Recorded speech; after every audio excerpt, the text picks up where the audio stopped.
Sir அந்த இப்போ நான் என்ன சொல்றேன்னா, தமிழ்ல குடல் முழுக்க அரசு ஒரு விழா எடுத்து நடத்தினா அது நல்லது தானே. நியாயமா பார்த்தா இதுக்கே அரசு கையில் எல்லாருமே சார். இப்போ அரசியல் இருக்கிறவனுக்கு தான் சார் இது அரசியல். அரசியல் இருக்கான்ல அவனுக்கு இது அரசியல். ஆனா அந்த கூட்டமா நிக்கிற நீங்க இவ்வளவு நேரம் பார்த்துருப்பீங்க, அந்த தாய்மார்கள் கூட்டம், கையில குழந்தைகளை வச்சுக்கிட்டு, வயசானவங்க, காலில் நடக்க முடியாதவங்க எல்லாம் நொண்டி நொண்டி நடந்து போறாங்கல்ல. யாராவது இங்க ஒரு கவுன்சிலர் ஆகணும், நான் எம்எல்ஏ ஆகணும், இல்ல நான் மந்திரி ஆகணுட்டா வராங்க இல்ல. முருகனுடைய ஒரு அறுபடை விட்டு நம்ம போய் சாமி கும்பிடணும் தான் வராங்க. இங்க வந்த யாருக்குமே அரசியல் நோக்கம் அல்ல. ஆனா இதை எதுக்குறவங்களுக்கு என்ன பயம்னா அது அரசியலா பார்க்கப்படுது. அப்ப இங்க எல்லாமே அரசியலா போகுது. இப்ப இவங்க ஒரு இது இப்ப நீங்க ஒரு சாமி கும்பிட்டீங்கன்னா அது ஏன் நீங்க தமிழ்ல கும்பிடல, தமிழ்ல கும்பிட்டீங்கன்னா ஏன் நீங்க தமிழ்ல கும்பிட்டீங்க, ஏன் அது ஆகம விதிப்படி பண்ணல. ஸோ இது எதுவுமே கடவுளுக்கு தெரியாது. கடவுளுக்கு மொழியே கிடையாது சார். நான் சொன்ன உங்களுக்கு புரியுதா? மனிதனுக்கு தான் மொழி, கடவுளுக்கு மொழியே கிடையாது. கடவுள் யாவருக்கும் மாணவர். இந்த இதுல இஸ்லாமியரும் கலந்துக்கலாம், கிறிஸ்தவரும் கலந்துக்கலாம். தமிழ் கடவுள் முருகன் எல்லாத்துக்கும் கடவுள், எல்லாத்துக்கும் கடவுள் தான். அதனால இதை போன்ற அரசியல் பேச்சுக்களை நான் அறவே வெறுக்கிறேன்.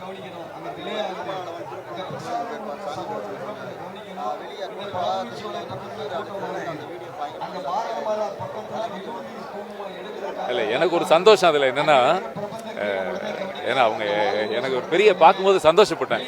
நீங்க எல்லாருமே அவர் அழிச்சதை பத்தி பேசுறீங்க. எனக்கு என்ன சந்தோஷம்னா அந்த முருகன் அவரையும் திருநீரை வைக்க வச்சுட்டாரு. நான் அந்த மாதிரி யோசிச்சேன். அடடா முருகா, அவரு எடுத்து அந்த திருநீரை பூசினார்ல, உண்மையுமே அழகா இருந்தது அவர் பாக்குறதுக்கு. அந்த திருநீரோட நான் பார்க்க ரொம்ப அழகா இருக்காரு, ரொம்ப பாக்குறதுக்கு நல்லா இருந்தது.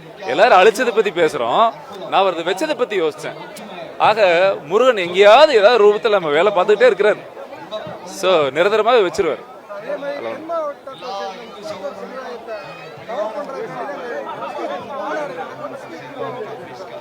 ஐயோ சார், நான் தான் திரும்ப திரும்ப சொல்றேன், எல்லாத்துக்கும் தயவு செய்து ஒன்று சொல்றேன். இதுவரைக்கும் அரசியல் தெருவில் இருந்தது, இதுவரைக்கும் அரசியல் வேற வேற இடத்துல இருந்தது. அரசியல் ஆன்மீகத்திலையும் இப்போ இவங்க பேசி பேசி தான் கொண்டு வராங்க. இங்க இவங்க எல்லாம் ஒண்ணு நடத்துனாங்கன்னா இந்துக்கள் ஒன்னாயிடுவாங்க.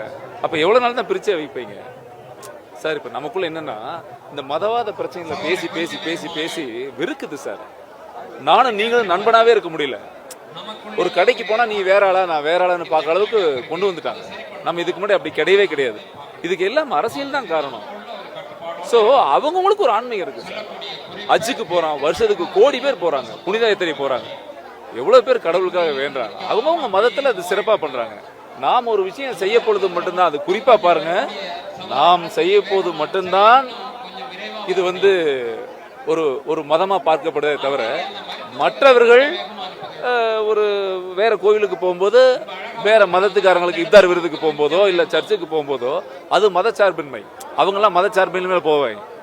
ஆனா இந்துக்கள் நாம ஒரு விஷயத்தை நடத்தும் போது இது ஒரு அடையாளமா தெரியுது. அது ரொம்ப வேதனையா இருக்கு.